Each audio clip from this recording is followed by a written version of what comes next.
Adil Kak Talino, Pacuramin Kak Sarga, Bahasa Ingat Kak Jibata. Baik, perkenalkan nama saya Richard Gunawan, mahasiswa antropologi dengan NIM E1121231041. Pada kesempatan ini saya akan menjelaskan tentang teori postmodernisme.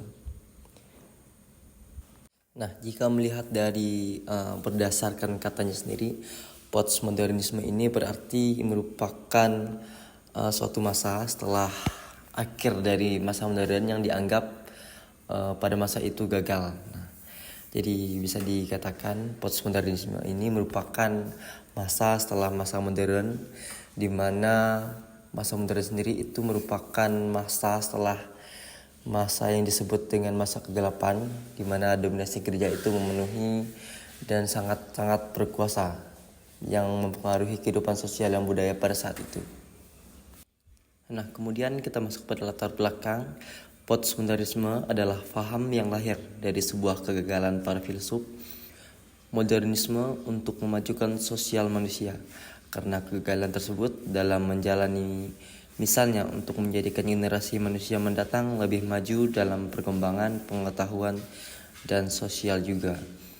Nah, jadi bisa dikatakan adanya suatu kegagalan yang tadi menjadikan para filsuf mempunyai keinginan baru gitu untuk memajukan postmodernisme ini sebagai suatu jalan untuk mendapatkan kebenaran ataupun hal yang baru yang konkret dan dapat menyelesaikan permasalahan yang sedang dihadapi pada masa itu.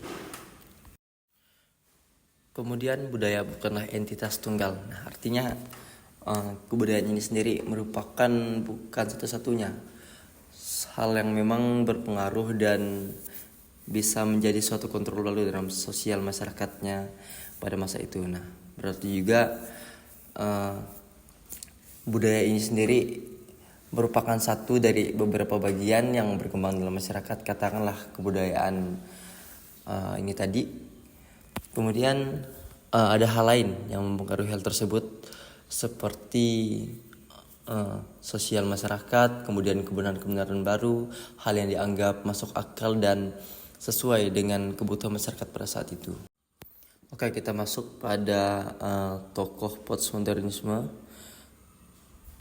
Nah, menurut Jens ini sendiri, postmodernisme merupakan aliran atau pemikiran maupun sikap yang menjadi bagian dari kebudayaan populer dan kritik teoritis dengan ciri memihak pada relevalitas, anti-universalitas, dan nihils. Oleh karena itu, ia memuat kritik yang berdasarkan atau yang bersifat universal dan rasional. Jadi bisa dikatakan postmodernisme ini berdasarkan hal-hal yang bersifat universal dan bisa dipahami serta dibuktikan secara rasional seperti itu.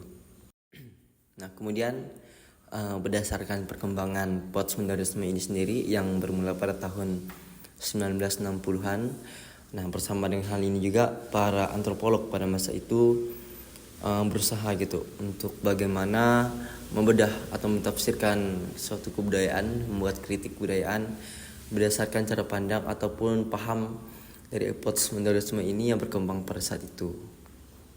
Nah, kemudian teori antropologi yang menekankan peran budaya peneliti dalam menjelaskan budaya lain.